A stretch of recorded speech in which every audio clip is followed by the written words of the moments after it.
Sig mig, herr ingeniør, hvor får vi i grunden drikkevandet fra? Fra himlen. Fra himlen? Jeg troede, vi fik det fra jorden. Nej, vores drikkevand får vi fra himlen. Ja, hvordan det da?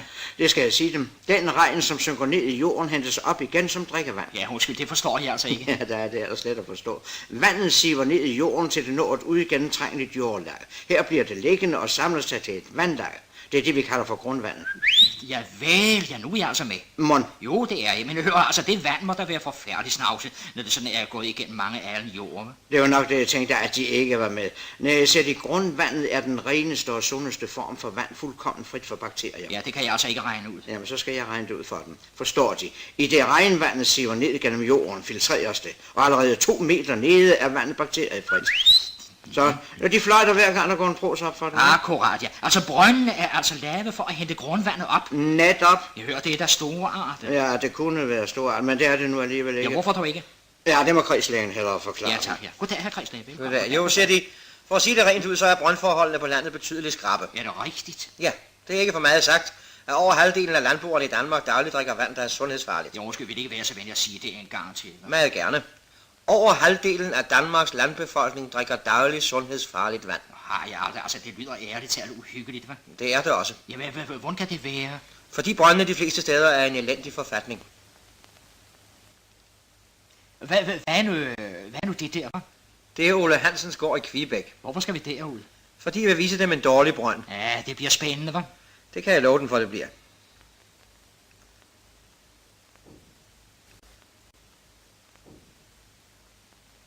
Lad os forløbe løfte på brøndlåget. Det var ikke videre appetitligt. Nej, vel, kan de se bænkebiderne? Ja, bare de ikke triller ned i brønden. Det gør de sikkert. Og der er en regnorm, hva'? Den havner også nok dernede. Trøst dem, det bliver meget værre. Ja, vi tager og lukker, ikke? Jo. Og så skal vi se, hvordan brøndlåget ser ud ovenpå. Ja, det er jo det medtaget. Skal vi ikke hellere sige rådent?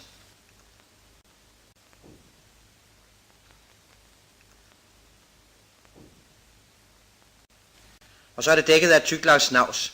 Hvor kommer det fra, hva'? Det skal de få at se. Jo, nej, hvor er katten sød der. Jeg skulle hellere se på mandens fødder. Der trådte han i spinaten. Ja, og om lidt, så skal han hen på brøndlåget. Ja, tør jeg spørge, hvad er det blæer, hun vasker der, hva'? Ja. Og nu jogger hun i det uappetitlige sæbevand. Ja, hun skal nok hen til brønden, skal de se. Sikkert. Det kan jeg altså ikke... Nå, det er en stakkels dreng.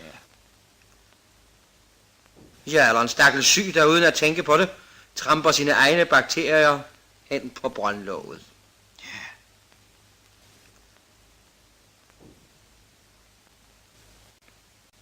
Nå, hvor der er hjerterum, hva'? Der er der også en spand, og den må tømmes en gang imellem. Ja, tør jeg spørge, hvor skal han nu hen med den, hva'? Den skal sikkert tømmes ud på mødingen. Det plejer den jo at blive. Og er der nu en syg på gården, så har vi skandalen, for før eller senere, så havner den syges bakterier henne på brøndlåget. Undskyld her, kan vi ikke få lov at se ned i brønden? Jo, med fornøjelse. Tak skal du have. Nå, det er bare en død rotte. Føj for katten. Ja, de må hellere sige føj for rotten. Og det der? Det er en skrubtusse. Om lidt trimler den også nok derned. Ned til rotten. Det er kønt selskab. Kan de se, hvor brøndvæggen er fugtig og slimet? Ja, hvor kommer nu al den fugtighed fra? Den siver ind udefra. Jeg er ingeniør, det ved de bedre. Ja, her ser de. Lige i nærheden af brønden ligger mødingen. Her har vi mødingen i Natura. Og hvad er det der på den anden side af brønden? Det er en kloakledning. Hvad er der så i vejen med den? Det skal de få at se.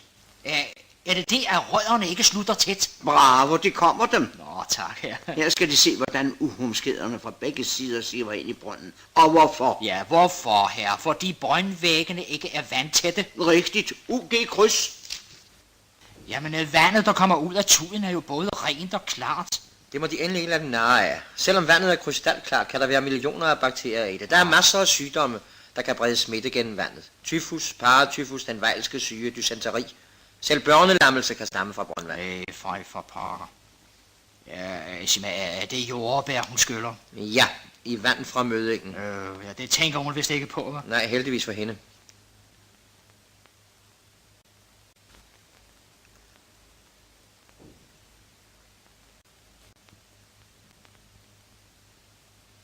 De kan tro, hun tænker heller ikke på, at hun børster tænder i kloakvand. Nej, tak.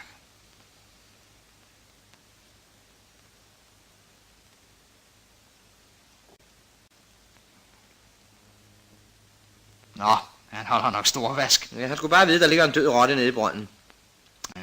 Tak. Ja, renlighed, hvad? Det er vel nok en god ting. Sagde kællingen og lunkede badevandet med snavset vand fra brønden.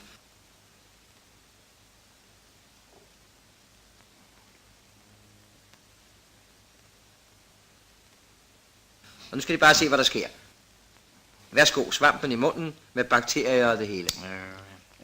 De taler så meget om de der bakterier. Hvorfra ved man nu her, at der er bakterier i det? Det kan man se i mikroskopet. Har I lyst til at se? Ja, tak. Ja. Det var en sjov fyr, ham der. Ja. Det er juledyret. Nå. Og det der, det er juledyrets kone. Den lille der. Men nu om lidt, så kommer der en svend, der ikke er morsom. Skal I bare se. Hva?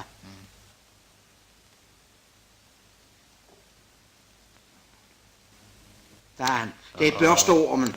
Ja, det var faktisk hyggeligt at have sådan en gående rundt i sit vandglas. Ja, ikke? Og så når de tre findes i vandet, er det et sikkert tegn på, at der er bakterier. Ja, så er den lige op over hovedet. Ja, for er der sygdomsbakterier i vandet, er der ingen grænser for de ulykker, der kan ske. Ja, undskyld her, men overdriver de nu ikke lidt? Aldeles ikke. Sæt for eksempel, at vandet bruges til at skylle mælkejunger med. Så går tyfusbakterierne videre fra vandet til mælken. Og hvad sker der så? Ja, det vil de forstå, når de hører, at en enkelt tyfusbakterie i en mælkejunge i løbet af 10 timer kan blive til 1 million. Du forbarmende. Ja. Og resultatet ser de her. Der opstår en epidemi.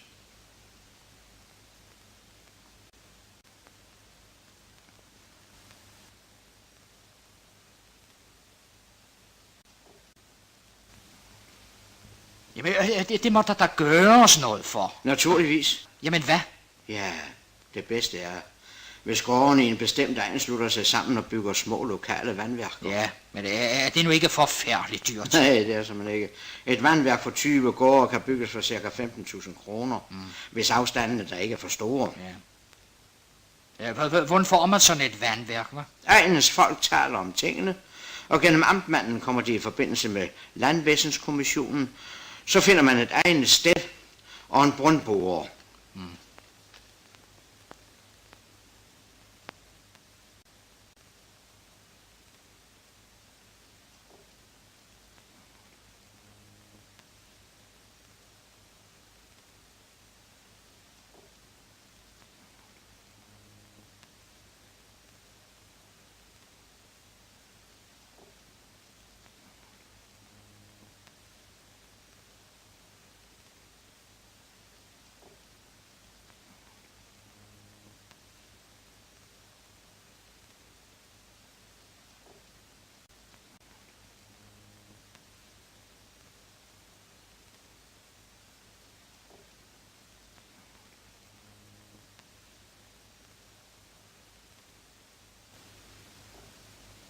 Hvad er det for et rør, man ser der her?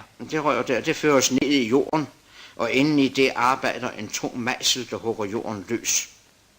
Så føres en sandpumpe ned i røret, og den suger den løs hængende jord op.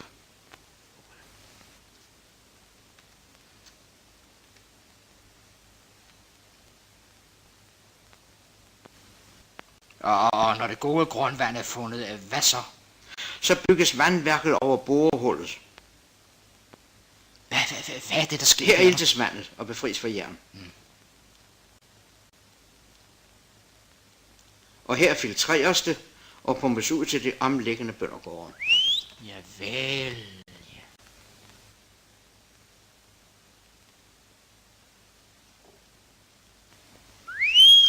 Afgang, så er det min tur. Til takket være vandværket har bønderne nu opnået de samme goder som byboerne. Rindende vand alle vegne, gårdejeren har fået badeværelse, og folkene kan få sig et bad. Ja, den er helt rigtig.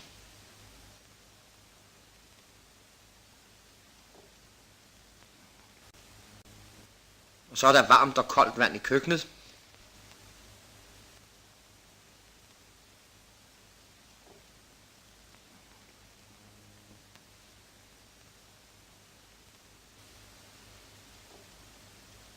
Og selv køerne er der tænkt på. Ja, så er det ingen sag at være ko. Nej, vel?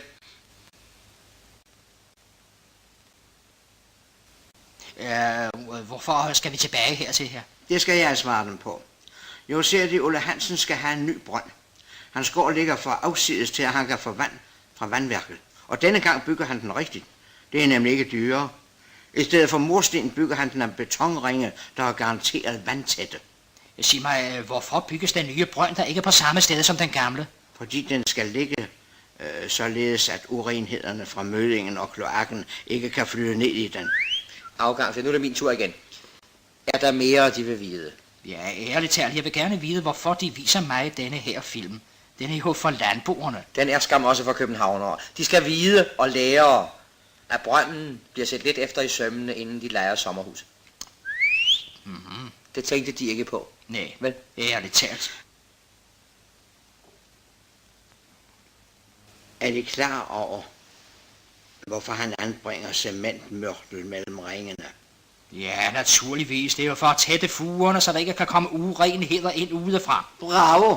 Og brøndsætningernes øverste kant skal række et stykke op over jorden, for at der ikke skal løbe overfladevand ned i brønden. Sikkert han kan. Ja. Og brønddækslet skal være af beton, og naturligvis ikke af træ, som bare ligger og rådner. Bravo! Og dækslet, mine herrer, skal tætnes som hyggeligt, så der ikke trampes snavs ned. Han er jo fænomenal. Brøndens nærmeste omgivelser skal være, at sådan fald af vandet løber bort fra brønden. Jeg tager min hat dybt af for dem. Også jeg. Ja, det er vand. Rigtig vand. Som det vi lærte om i skolen, der bestod af 2 dele brint og 1 del ilt. Ja, og ikke som vandet i den gamle brønd, der bestod af 2 dele juledyr og 1 del børsteorm.